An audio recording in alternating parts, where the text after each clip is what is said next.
noite a todos. Estamos aqui para mais uma conversa do Psi para si.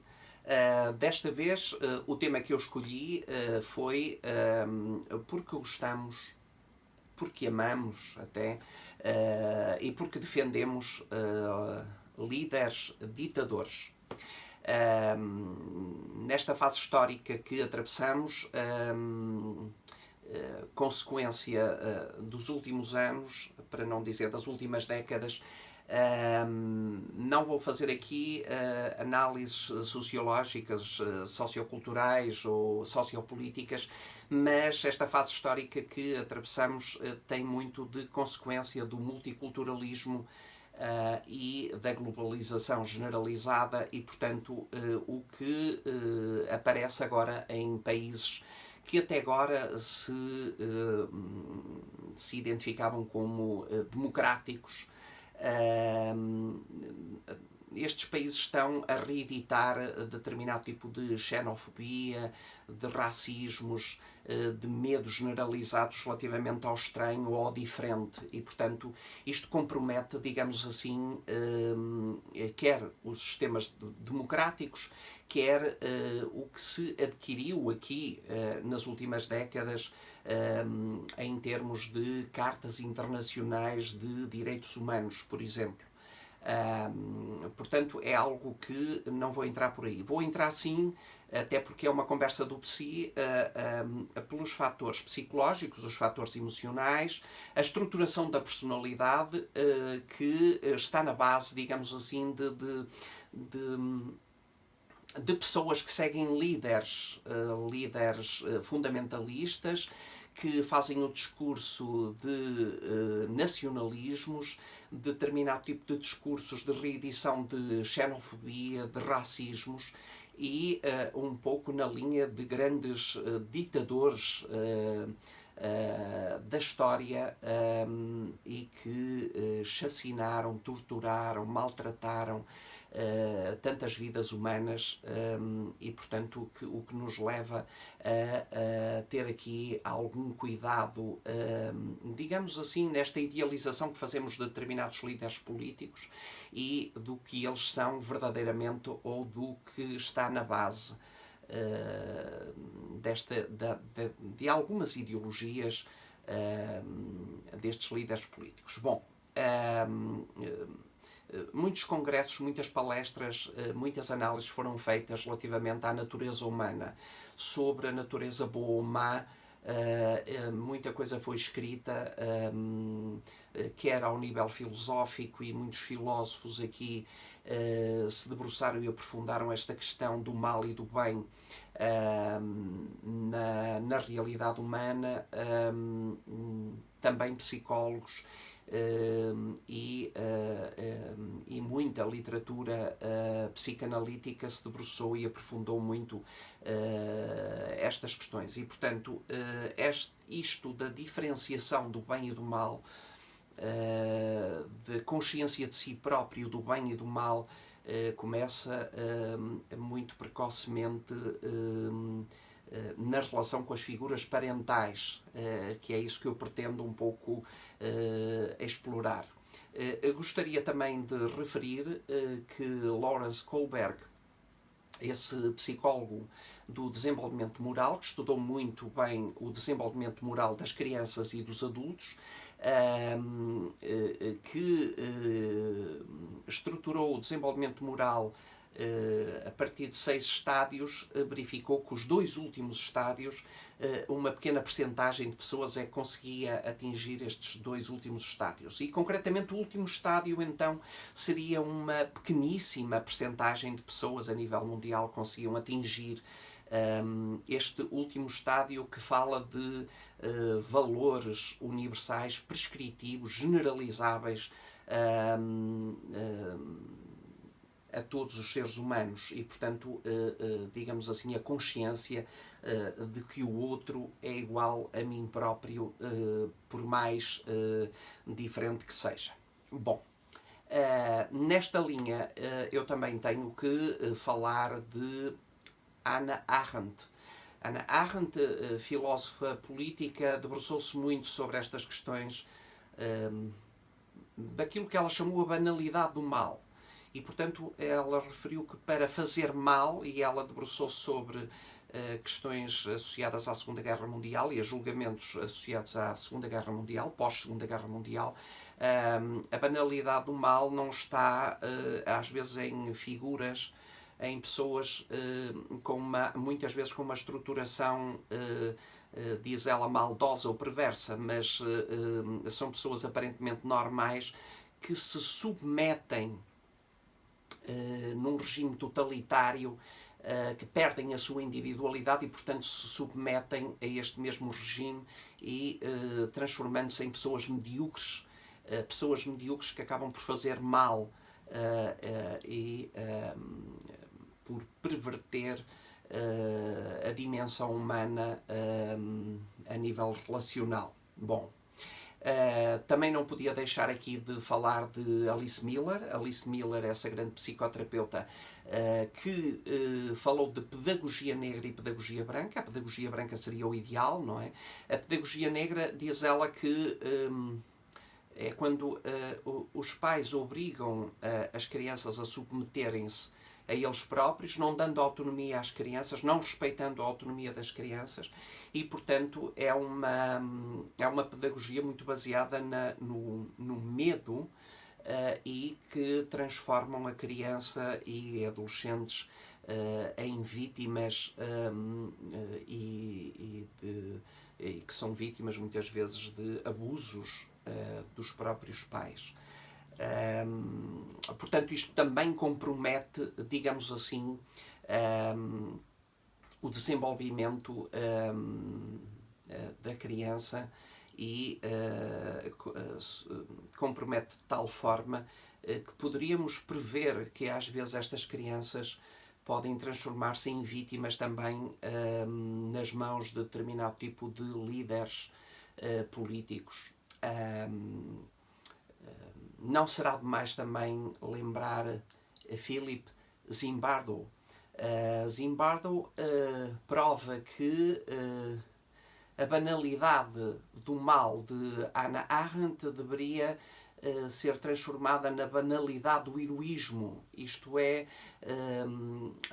quando se prova, em termos de estudos de psicologia social, que as pessoas em determinadas situações laboratoriais conseguem fazer muito mais mal do que poderiam esperar numa situação de investigação científica, por exemplo, a partir de infligir dor ao outro ou de estimulação, por exemplo, de choques elétricos.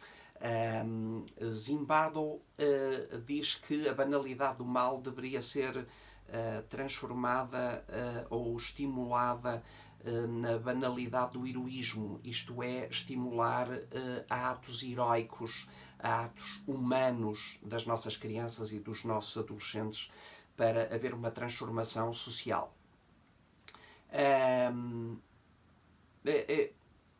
Pavlovsky Fernandes fala que possivelmente os humanos passam grande parte da vida em transe hipnótico emocional, psicológico interno. Há alguns a coisa que está nos primeiros anos de vida irrompe num determinado momento e as pessoas passam a apresentar uma psicopatologia, uma loucura. Algumas pessoas vão deixando passar uma certa revolta, uma certa irreverência, ou transformam-se em pessoas revolucionárias e, portanto, a coisa sai de uma forma, diríamos, mais ou menos saudável, e algumas pessoas transformam-se em normopatas. Na linguagem de Arno Gruen, transformam-se em normopatas que são tão normais que não têm consciência de si próprios e acabam por fazer mal ao outro porque não diferenciam internamente o amor e o ódio e muitas vezes são pessoas que trazem um ódio muito reprimido e há uma falta de consciência de si próprio. E, portanto, são estas pessoas que também se vão submeter a líderes a líderes ditadores, a ideologias que se baseiam muito em reedição de nacionalismos e de fundamentalismos. Não têm capacidade crítica, não têm reflexão crítica, não diferenciam este discurso das consequências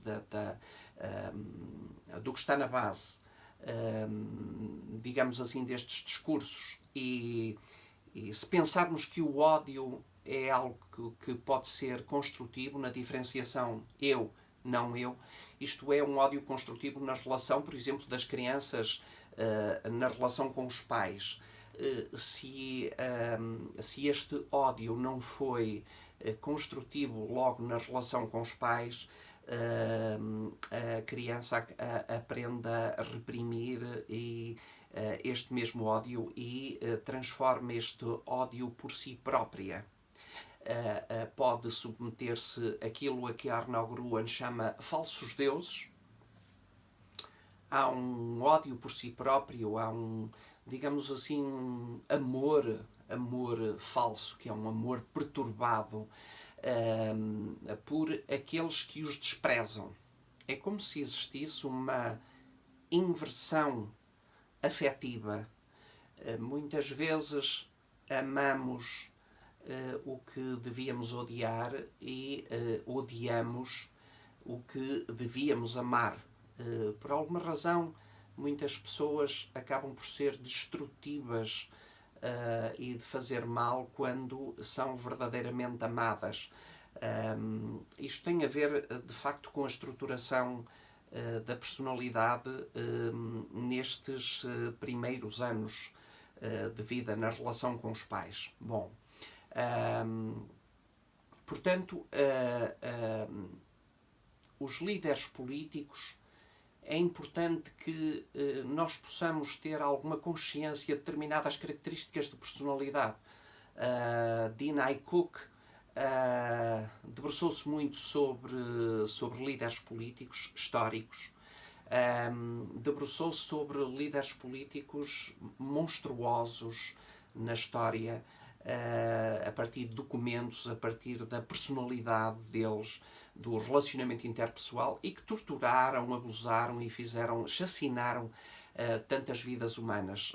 Poderia falar de Hitler, de Stalin, de Mao Tse-tung, inclusivamente aqui Franco em Espanha, poderia falar de Francisco e Teodoro Nguema, peço desculpa, na Guiné Equatorial, poderia falar de tantos outros líderes e inclusivamente figuras internacionais. Relembro aqui, por exemplo, na sua obra que Muammar Gaddafi dizia que os líbios amavam tanto a sua figura que eram capazes de morrer por ele. Também, por exemplo, Osama Bin Laden disse que se alguns países amavam a vida, ele amava a morte e, portanto, tinha que ter, digamos assim, uma intervenção destrutiva face àqueles que amavam a vida ou que tinham prazer na vida. Dean Aycock fala de uma tríade ou tétrade negra, a conjugação de, digamos assim, de 4 fatores: o maquiavelismo, o narcisismo maligno, a psicopatia e a perturbação paranoide. É a conjugação destas 4 características, concretamente o narcisismo maligno, que Aycock veio dizer que seria a quinta essência do mal. Portanto, são figuras históricas que se tornaram elas próprias monstruosas, mas não podemos esquecer que muitas vezes algumas destas características do maquiavelismo, do narcisismo maligno, da psicopatia, da coisa paranoide, e da coisa paranoide é importante aqui diferenciar, porque há uma realidade interna nossa e há uma realidade externa, e muitas vezes a leitura que fazemos do que está fora de nós é uma leitura paranoide, porque colocamos o mal sempre no outro, o mal no que é diferente de mim. E por isso é que falamos de xenofobia, de homofobia, digamos assim, de ódio relativamente ao género diferente, de um certo discurso destrutivo relativamente ao género diferente. E, portanto, será de realçar aqui a diferenciação do que é interno e do que é externo. E muitas vezes nos líderes políticos esta questão paranoide aparece. O que demonstra um certo amor perturbado, um certo amor na infância em que acaba por se haver uma inversão afetiva. Muitas figuras políticas tiveram na sua infância grandes faltas, grandes lacunas, grandes perturbações, grandes ausências na relação com as figuras parentais. Será importante realçar que Jimmy Carter, ex-presidente dos Estados Unidos da América, dizia ou pedia informação à CIA para investigarem a infância de determinados líderes políticos mundiais e determinados ditadores mundiais, porque a partir da infância ele poderia ter acesso, digamos assim, a alguma informação e prever algo até onde poderiam ir. A Rosa Montero escreveu uma obra fabulosa, na minha perspectiva. Como quatro líderes mundiais, o que eles diziam sobre as mulheres, a relação deles com as mulheres, a forma destrutiva, desvalorizadora, maléfica que tinham com as mulheres e que falavam das mulheres. Essas quatro figuras são Hitler, Stalin, Mussolini e Franco. É uma obra de referência. Ela chamou esta obra O Amor que Mata. Portanto, estamos aqui nesta linha de líderes políticos que acabam por fazer muito mal e porque obrigam, mas ao mesmo tempo desprezam. Há um desprezo interno, mas obrigam a uma perda de individualidade dos eleitores, porque obrigam os eleitores a submeterem-se, como fizeram também com as suas figuras parentais, a não terem autonomia de reflexão, a seguirem de uma forma às vezes inocente e ingênua, mas com muito ódio interno e com muito ódio pelo exterior. Porque por isso é que aderem muito facilmente a discursos de ódio relativamente ao diferente.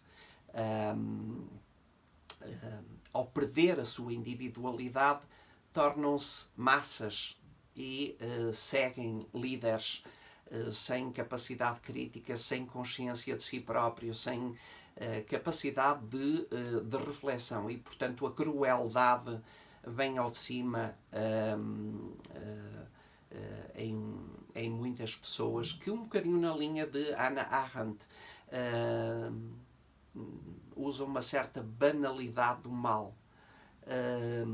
E que antes de aderirem a essas figuras não imaginávamos que se pudessem transformar desta forma e fazerem determinado tipo de discurso e defenderem determinado tipo de discursos. É algo que assistimos muito recentemente e parece-me que há aqui uma falta de, eu vou chamar de inteligência emocional. Isto é, alguns líderes políticos passam os limites todos, passamos a aceitar e a ouvir discursos de uma certa imbecilidade e parece-me que há um limite mínimo que foi adquirido mundialmente ao longo da história e que esse limite mínimo deveria ser respeitado. Estou-me a referir a cartas internacionais de direitos humanos e, portanto, há determinado tipo de limite mínimo que nunca deveria ser desrespeitado. E é sistematicamente desrespeitado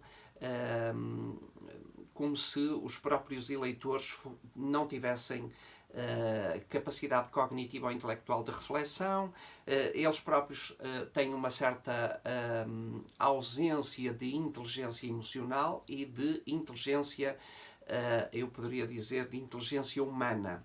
Um bocadinho na linha de Dalai Lama, é como se sofressem de doenças autoimunes sociais. A doença autoimune é quando o sistema imunológico nosso se vira contra ele próprio e, portanto, quando nós também, em termos sociais, atacamos o diferente, é como se estivéssemos a atacar a nós próprios, porque somos todos humanos.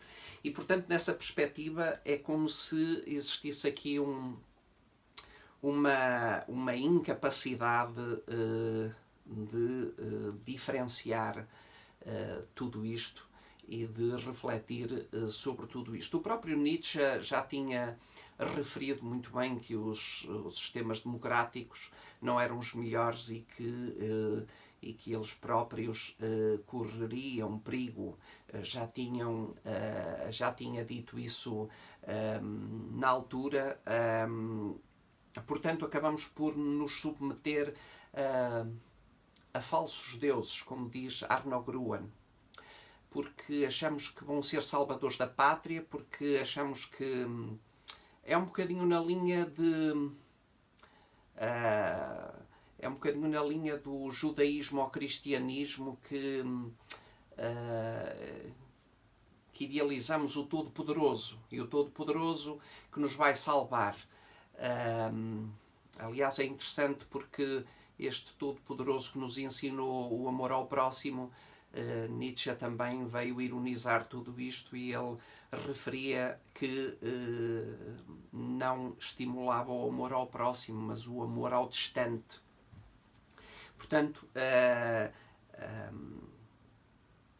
temos que estar atentos nesta altura, nesta fase histórica que atravessamos a tudo isto. Temos que estar atentos à nossa infância,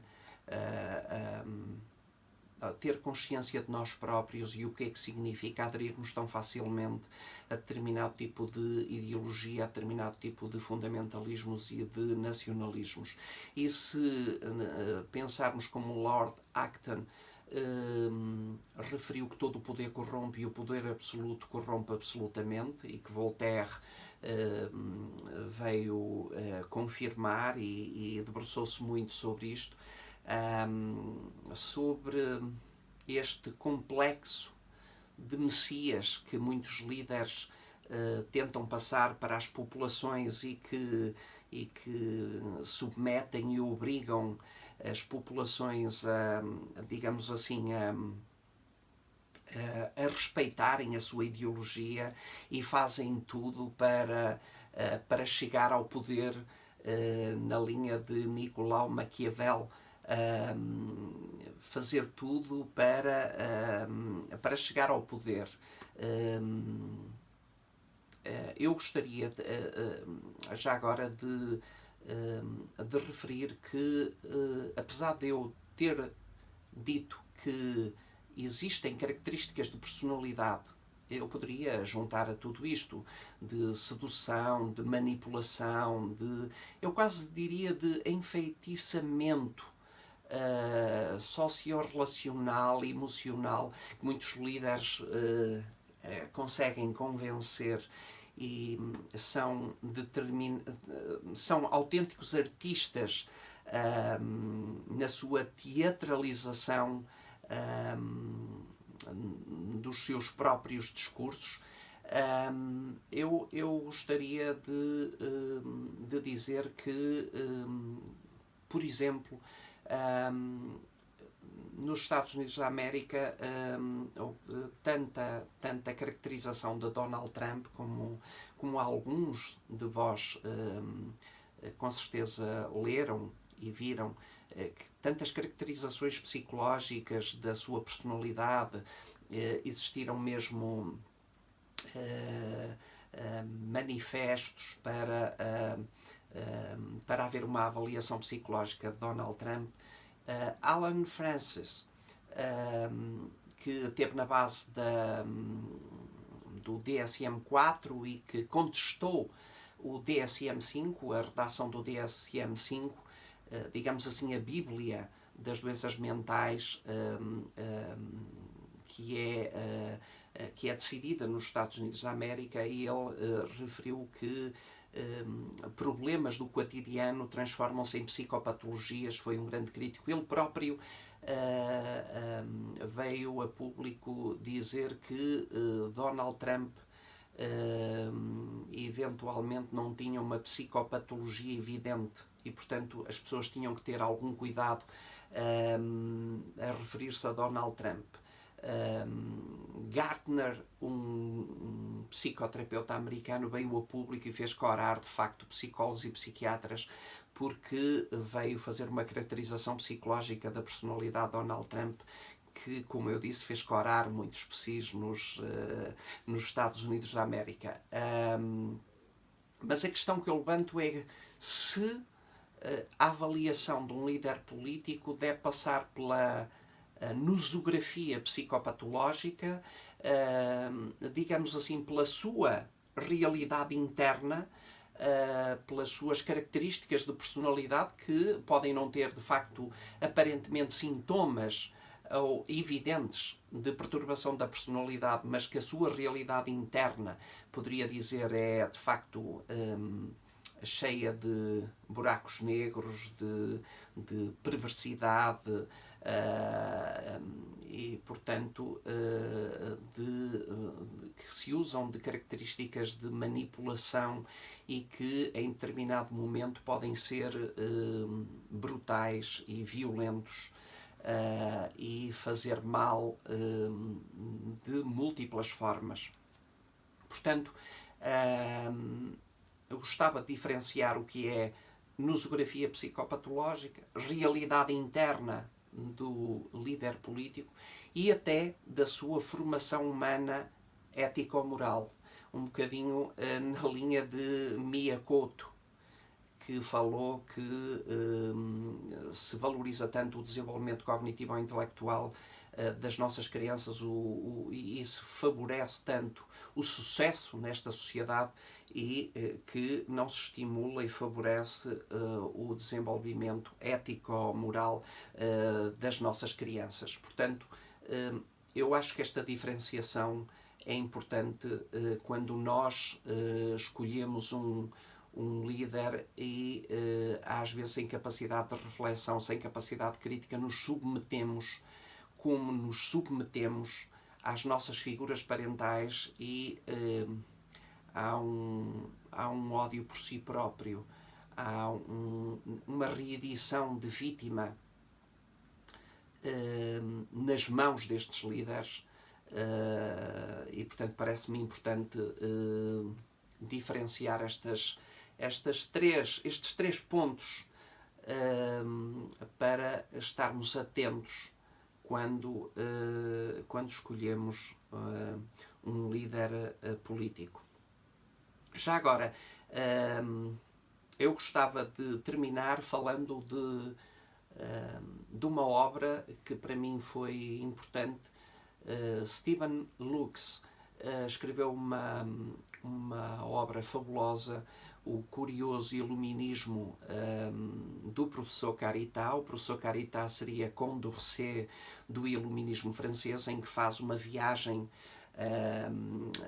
por vários países do mundo, com realidades sociopolíticas diferentes, regime político de o que ele chamava de igualitária, libertária, comunitária, proletária, libertária, de 5 tipos de regimes em que verificou que todos eles tinham prós e contras e todos eles acabavam por ser viciados porque não cumpriam nunca, digamos assim, a sua ideologia de base, a filosofia de base, e, portanto, acabavam por ter consequências a vários níveis. E, portanto, para mostrar que não há, de facto, um regime ideal, e que muitas vezes os discursos não têm nada a ver com as práticas.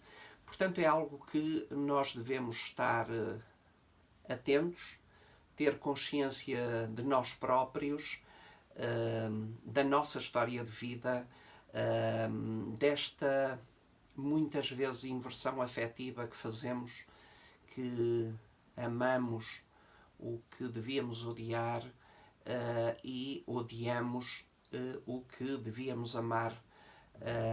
Desta inversão afetiva a que estruturamos internamente, a que fomos submetidos na nossa relação com os nossos pais e que muitas vezes também nos submetemos com falsos deuses, como diz Arno Gruen, com líderes que acabam por repetir este mesmo abuso.